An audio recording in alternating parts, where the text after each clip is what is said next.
Voilà.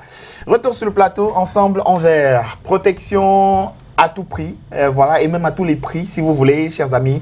Donc, toujours avoir son gel hydroalcoolique en main. Ok. Au début, c'était la tendance chez tout le monde. Maintenant, ça se fait un peu rare dans certaines mains, le gel hydroalcoolique. Tu t'es rendu compte? Ça se fait un peu rare, le gel hydroalcoolique. Oui, parce que quand vous venez au travail, par exemple, avec votre boîte, votre gel, you say boîte, your bottle. Ouais. When you come to work, for example, with your bottle of hand sanitizers, your colleagues finish it, they use it every day. Your colleagues use it up, it's finished. And nobody wants to replace. Je n'ai pas appelé le nom de Narcisse ici. Maintenant, ça reste dans mon sac. Ah bon? Tu es sûr? Ça reste à vérifier. Ah oui, ça reste toujours dans mon sac. Voilà. Allez, Narcisse est avec nous ce matin. Bonjour, mon cher. Bonjour, Christian. Ça va bien? Ça va, ça peut aller. Je crois qu'il y a des provisions pour toi. Hein. Je viens de voir Gidas là. Je pense pas qu'on pourra les utiliser. Bien sûr, on va se débrouiller, Oui, on va se débrouiller, Narcisse. Peut-être le mandat. Voilà, on va se débrouiller. Alors, la presse est bilingue au Cameroun, vous le savez. Enfin, elle est parue en anglais et en français. D'autres sont bilingues, quelques journaux, hein, Émergence en l'occurrence. Donc, bilingue. Deux parties vont meubler cette revue de presse. La revue des journaux parue en anglais, monsieur. Et je vais trier moi-même. Hein. Vas-y. Je peux. Hein. La revue des journaux parue en anglais. Thank you, monsieur. Thank you, voilà, Emmanuel. c'est ça. Alors, on les a en blanc comme ça parce que c'est bien numérique, vous voyez. On est... non, pas l'action. Non, pas mutation. Ça va aller chez Narcisse. Singang, non. Trier rapidement. Économie, non. Voilà. Alors, Narcisse, qu'est-ce qui va meubler la presse aujourd'hui? Peut-être qu'il peut commencer en français. Hein? Non, il nous dit juste en... Non, disons qu'il y a ce phénomène d'enlèvement des journalistes. Voilà. Après la disparition de Samuel Ouazizi, dont on continue encore de comprendre les raisons ou les circonstances de son décès. Il y a un autre journaliste, la révélation a été faite par une organisation non gouvernementale qui a été enlevé il y a quelques semaines de cela. Il est actuellement du côté de Yaoundé. La presse en parle également ce matin. Et puis on parlera aussi avec certaines presses de l'ouverture de la session parlementaire du mois de juin aujourd'hui à l'Assemblée nationale. Oui. Ces élus du peuple donc qui se réunissent encore aujourd'hui à une session qui intervient dans un contexte marqué par la Covid-19, cette pandémie mortelle et mortifère. Et puis également, on parlera bien entendu aussi des autres informations, des autres des actualités, plus donc de la lutte contre le coronavirus, l'enlèvement de ces journalistes qui devient donc monnaie courante au Cameroun, l'enlèvement Manu Militari, il faut le préciser. Et puis on sortira donc pour ce qui est la première partie, la revue transversale par la politique. Bien sûr. Alors ce sera dans 5 minutes par là, le temps pour Manda de nous rendre ce que la presse anglophone nous envoie comme message aujourd'hui. En commençons par The Guardian Post. Right. The Guardian Post this morning on its front page focuses on the death of Samuel Ouazizi. We've talked about that just a few moments ago. And it writes, court throws out request to produce Ouazizi dead or alive. And that's what we read on the front page. And of course, you can get the details of this story in the inner pages of the Guardian Post newspaper of this morning. We are going to continue with the Guardian Post and all the stories on the front page. Fight against COVID-19. Maynard boss hands BS 170,000 face masks to education ministers. I'm going to read that again just to be clear. Maynard boss hands BS 170,000 face masks to education ministers. And of course, the picture to accompany that story you'd see there on the front page of the newspaper with display samples of face masks. Go into the inner pages of the Guardian Post to get the details of the story. On the Anglophone crisis, U.S. diplomat urges AU to seek UN Security Council intervention. Story by Maxwell Kenchik that you find in this edition of the Guardian Post newspaper. June session of Parliament begins today. The paper announces on its front page, and to know more about this ordinary sitting, well, you get a copy of the Guardian Post newspaper. Kribi Port Anor partnered to boost services. Another story that you'd enjoy, you have the pleasure of reading in this edition of the Guardian Post newspaper of this Wednesday morning. Another story that you would be able to read in this edition of the Guardian Post. AFDB approves third phase of Ring Road project. That's some good news that you can dig into in today's edition of the Guardian Post. And the paper, the Guardian Post, of course, takes us out of Cameroon to this sad news. I found out yesterday. Burundi president dies at 55. Nkurunziza Wilmi and Narcisse is no more. I will read on the front page of the Guardian Post to know more about the president or the former president of Burundi. And his death and what happened. Well, you get a copy of the Guardian Post newspaper and you flip to its page 2. From the Guardian Post Daily, we'll now turn to the Daily Emergence, and of course, as it is the custom, we'll focus on the stories. It's a bilingual newspaper, a bilingual daily, and so we're going to focus only on the stories that appear on the front page in the English language, and well, there's just one in English language today, which we're going to read. Minedu double-phase recruitment of 3,000 teachers, the paper tells us, and the rest of the story appears on page 2. You definitely, you surely remember that the government announced earlier this year that 3,000 teachers would be recruited into schools. And well, to get the rest of the story, like I said, you get a copy of Emergence, and of course you go to page 2 for the rest. And well, that's how we put the cap on this first part of the press review on Good Morning Cameroon this Wednesday morning. We encourage you, like we do always, to go actually buy the papers and read through.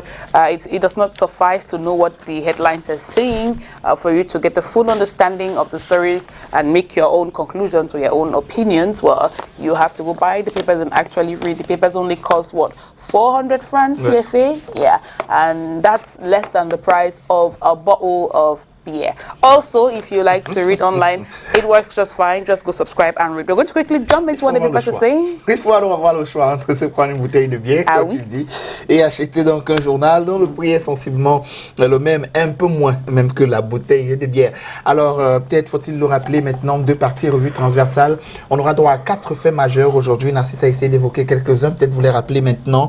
Il sera question donc de la lutte contre le coronavirus, des enlèvements des journalistes, de la politique également, et du sport avec Gaël Nganamut, donc la sortie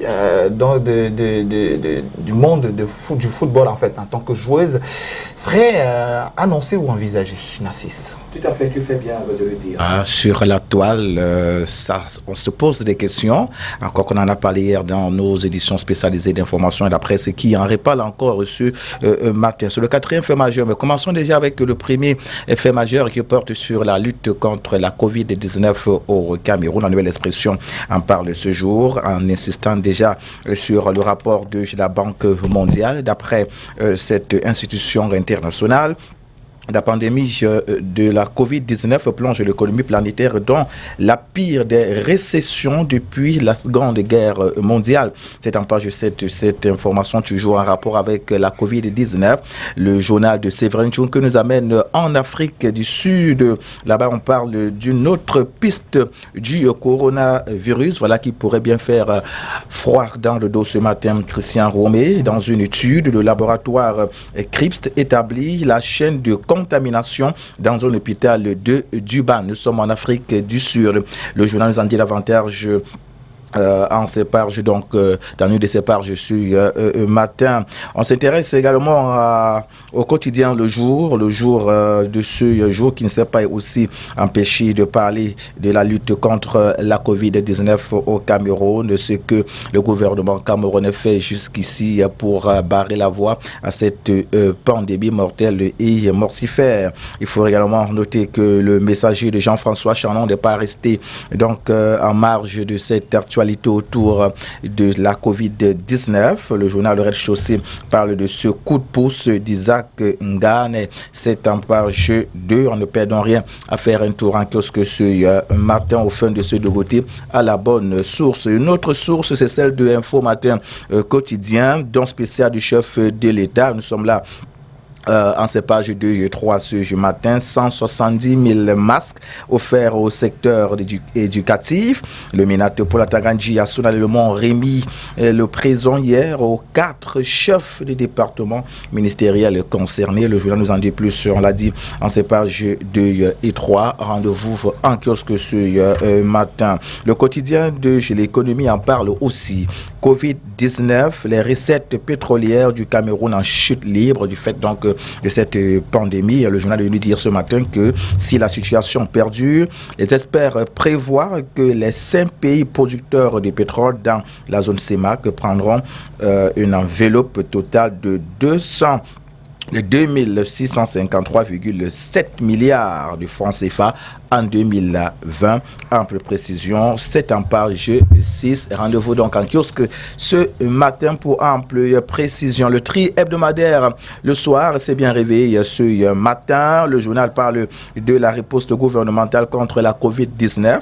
La touche de billard en faveur du fer de lance de la nation. Une attention particulière donc consacrée à cette jeunesse considérée comme le fer de lance de la nation. On parle ici des 170 000 masques offerts par le chef de l'État. Ces masques sont donc destinés aux universités d'État et privées, aux grandes écoles, aux lycéens et collégiens, ainsi qu'aux établissements de formation professionnelle et aux écoles primaires. Ces dons, poursuit le trait hebdomadaire le soir, ont été remis solennellement hier par le ministre de l'administration territoriale à tous les ministères, à tous les ministres en charge du secteur de l'éducation. C'est en page 3, cette information. Et puis également le tri hebdomadaire L'œil du Sahel de Guibaye Gatama qui parle aussi de la Covid-19, cette fois du côté de Maroua dans l'extrême nord du pays. Un cas positif polémique au lycée classique. Pour ample précision, rendez-vous en kiosque, l'information est contenue à la page 3. Et puis, il y a aussi Diapason qui est en kiosque ce matin. Covid-19, c'est l'info qui bat la grande une de ce journal. Risque d'agitation sociale du fait de cette pandémie. Le journal relève déjà que la Banque mondiale donne les raisons qui pourraient conduire à l'instabilité de nos pays, donc les pays africains, voire ceux du monde, du reste du monde. La priorité entre les efforts de lutte contre le coronavirus et ceux du maintien de la paix et qui perdent leur élan. Le journal les en dit donc plus à la page 3. Rendez-vous en kiosque. On va embrayer sur le second fait majeur ce matin. Le second fait majeur qui parle donc de Ouazizi ou alors de façon globale de l'enlèvement des journalistes, un phénomène qui devient donc monnaie courante au Cameroun. Et le jour de ce jour, de nous amener à Yaoundé et à Douala, là-bas, on parle des marches pour Samuel Ouazizi. C'était donc hier sur l'ensemble du territoire national. Mais le journal, le quotidien Le Jour, fait un focus sur la ville de Douala et celle de Yaoundé. C'est en page 5 cette information chez nos amis du quotidien Le Jour qui se veut encore à jour ce jour. Et puis la nouvelle expression ne s'empêche pas aussi de parler de cette actualité autour de ces journalistes enlevés qui disparaissent par la suite. D'abord, mort de Ouazizi, c'est l'info qui bat la grande une du quotidien Nouvelle Expression. Révélation dans le sud-ouest. Equinox Télévision est descendu dans la famille du défunt journaliste Abouya et dans sa fameuse plantation et qui servirait de base de logistique. Selon le ministère de la Défense et le tribunal de grande instance du Fako, s'est déclaré incompétent sur la demande d'habeas corpus introduite par les avocats du défunt. Enlèvement par l'armée ou alors enlevé par l'armée. Nous sommes toujours avec la nouvelle expression de Séverin Tchunke, notre journaliste anglophone de Découvert. C'est une organisation non gouvernementale et qui a finalement retrouvé cette race. Il est accusé d'intelligence avec les sécessionnistes. On va rappeler ici ce matin qu'il s'agit du journaliste Kingsley Fomunio Njoke. qui aurait donc été enlevé. Et le journal nous dit que l'info est contenue dans un communiqué publié le lundi 8 juin 2020. Ce dernier, d'après ce journal, il faut le préciser, cette organisation qui a révélé donc l'information révèle que la découverte dans une caserne militaire de Yaoundé, la découverte donc a été faite dans une caserne de Yaoundé d'un autre journaliste torturé depuis 25 jours, Christian Roubé-Mwamanda. Donc c'est une information qui suscite beaucoup de curiosité ce matin. Rendez-vous donc en kiosque pour en savoir davantage. Le Messager parle aussi de cette actualité autour de la disparition des journalistes. On revient sur ces marches organisées hier par la coopération à Yaoundé, à Douala et dans d'autres villes du Cameroun. Pour ce qui est du troisième sujet, nous restons avec le quotidien Le Messager de Jean-François Chanon. Alternance confisquée, c'est la politique cette fois. La République des indisciplinés, 4 vieillards s'accrochent. DG, ministre émancipé et affranchi, piétine les décrets et autres tests constitutionnels. Le peuple qui s'en fout et ne respecte rien. Voilà, ça c'est ce que nous disent nos amis du quotidien Le Messager. Rendez-vous en kiosque pour en savoir davantage.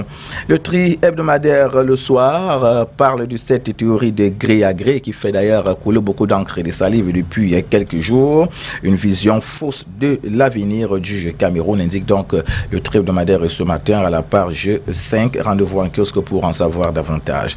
L'œil du Sahel de Guibaye Gatamar nous amène à l'Assemblée nationale. On parle de cette ouverture pour le compte du mois de juin de cette session parlementaire. Les attentes des populations du Grand Nord du Cameroun, c'est à découvrir en page 6 et 7. Rendez-vous en kiosque. L'action est aussi en kiosque avec son leitmotiv pour poursuivre le changement et relever les défis. Nous amène donc également à l'Assemblée nationale pour parler du Parlement, un congrès.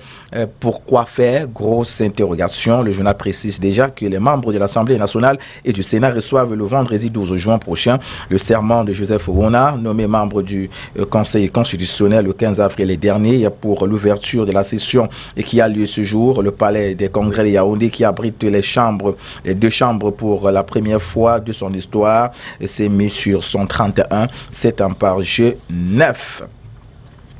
Sortons de cette revue avec le quatrième fait majeur. Christian me l'indiquait d'ailleurs tout à l'heure. On parle du football féminin avec Ngana Mouette qui mettrait donc fin à sa carrière. Le quotidien Le Jour de ce jour en parle ce matin à la page 11. Le Messager en parle aussi. Ngana Mouette, le clap de fin, c'est en page 12. On veut bien comprendre cette actualité donc autour de Ngana Mouette. Et c'est une information qui est virale, il faut le dire, ce depuis hier. Mutation ne s'est pas empêchée de parler aussi de cette actualité sportive autour de Ngana Mouette. Fin de carrière, Ngana Mouette raccroche les crampons. C'est en page 15 cette information. Voilà, donc Christian Romé, ce qu'on peut retenir de cette première partie ce matin. Première partie avec 4 faits majeurs. Et maintenant, de l'actualité, il y en a bien plus dans les journaux parus aujourd'hui au-delà de ces 4 faits majeurs.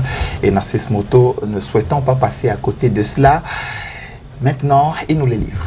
Tout à fait. On commence avec le quotidien de Julie Économie qui met un accent sur le numéro d'identifiant unique. Le journal nous indiquait que la plateforme des impôts bug. Et comment?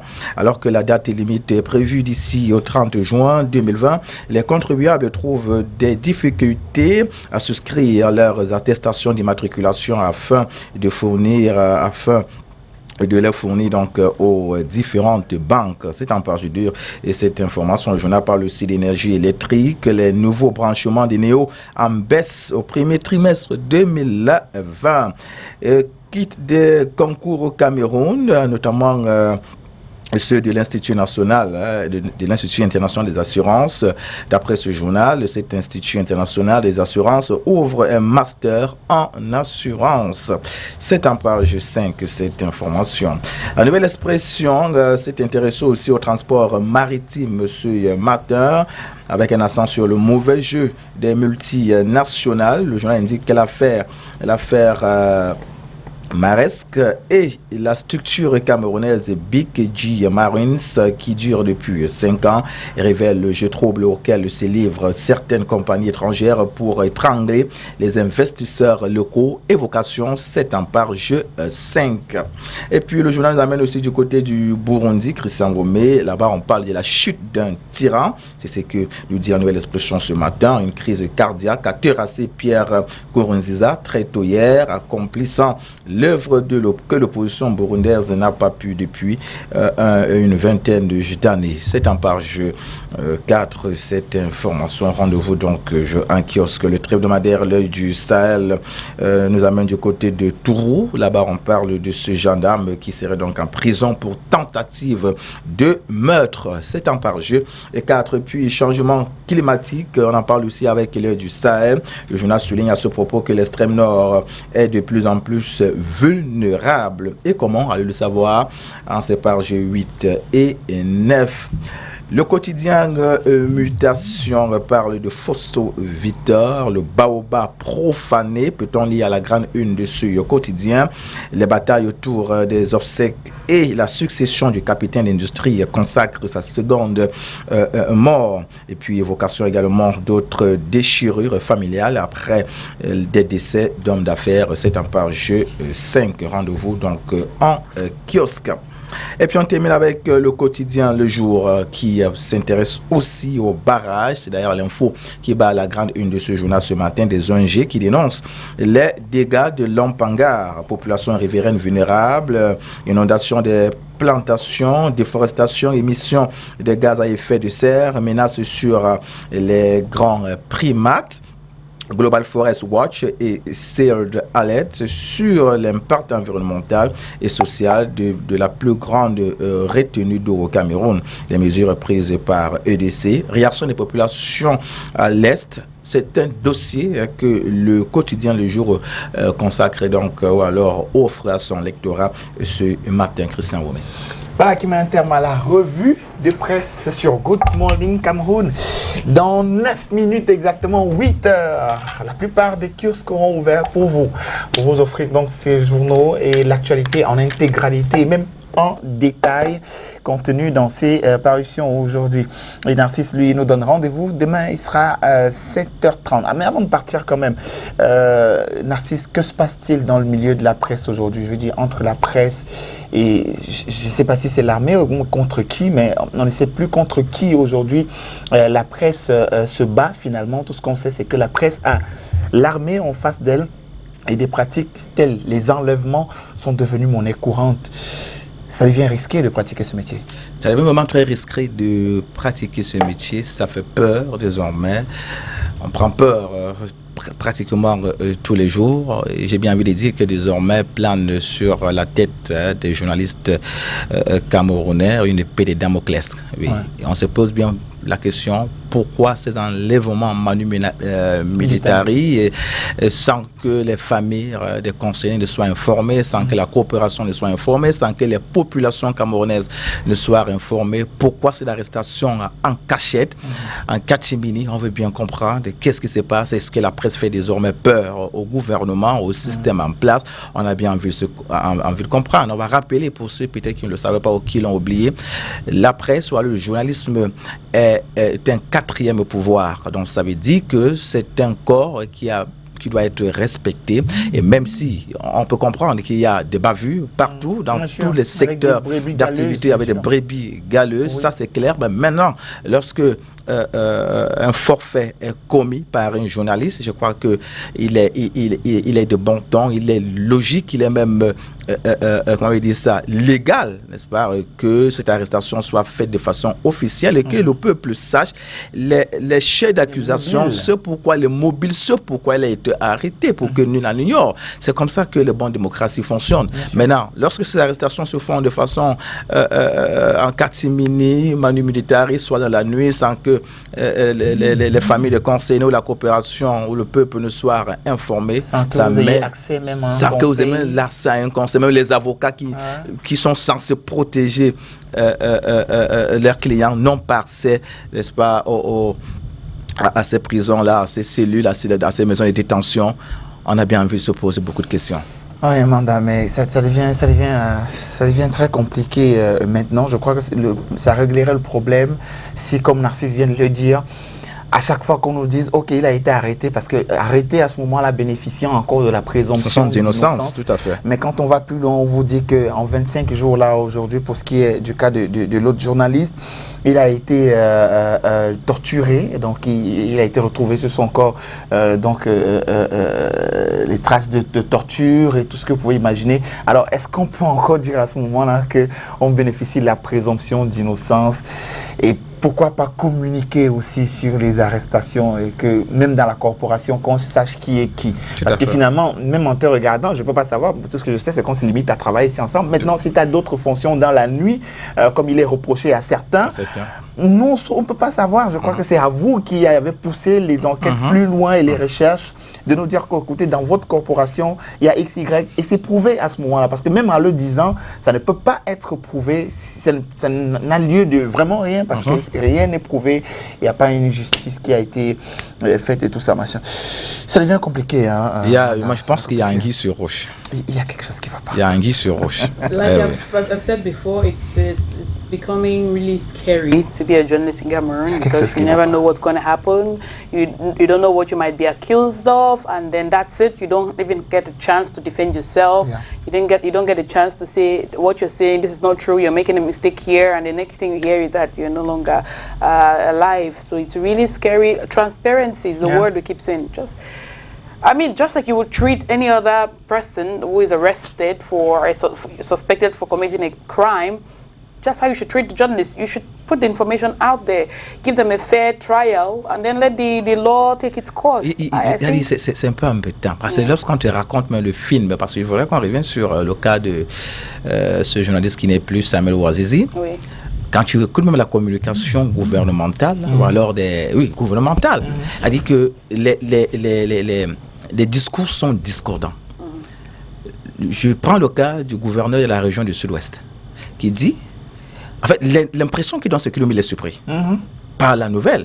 Que lui, c'est que quand Ouazizi quittait son territoire, il était bien portant, il n'avait aucun problème. D'où vient-il que subitement... Sauf qu'après, il n'a plus aucune nouvelle. Il n'a plus aucune nouvelle. Il ne sait plus ce qui s'est passé. Mais de quelle justice parle-t-on au Cameroun? On arrête quelqu'un en 2019, fin 2019. C'est un an après, presque un an après, qu'on apprend qu'on ne connaît sa disparition. Non, en fait, il est même mort en 2019. Voilà. Il faut dire qu'on l'arrête en 2019. Il meurt en août 2019. Un an plus tard, qu'on vient nous dire, écoutez, nous, on s'est battu pour voir sa famille et puis personne n'a fait le corps. Au tribunal, son affaire ne fait qu'être pendante. Yesterday he was supposed to be in court. Yeah, yesterday he was supposed to be in court. How is that possible? The family has not even seen the corpse of of Samuel Ouazizi, who is supposed to be dead. C'est terrible. It's hard to talk about. It's really, really hard to talk about. Mais je pense que je devrais démissionner. Non, sérieux. Moi, j'ai dit à Amanda, ça fait peur. Commençons à chercher nos plateaux, on met nos tomates. Sandaga, à 3h du matin, les cajots de tomates coûtent moins cher. À 8h du matin, on les aura vendus beaucoup plus cher. Oui. Donc, il faut faire ça. Parce que là, ça fait vraiment peur. Ça fait très peur. Allez, merci Narcisse de nous avoir apporté ces nouvelles via la presse ce matin. On se donne rendez-vous demain à 7h30. Inch'Allah. Je vous souhaite de passer une bonne journée. On vous raccompagne avec cette musique et j'espère qu'elle vous fera plaisir à la maison. Matama. Oba Poyoga. Uti yule. Mbolo. Martin Chobla. Soko biwo. Mbaba. Mena bona wabuki maholi o. Jana. Agazana hamyofu. Abala. Gaga chiangu. Bolong. Sare jam ikoy jam madala. Laisse-moi se battre. Monsieur Songonokala. Ma fille l'a andi lam. Ebi muduko. Gavinero la top.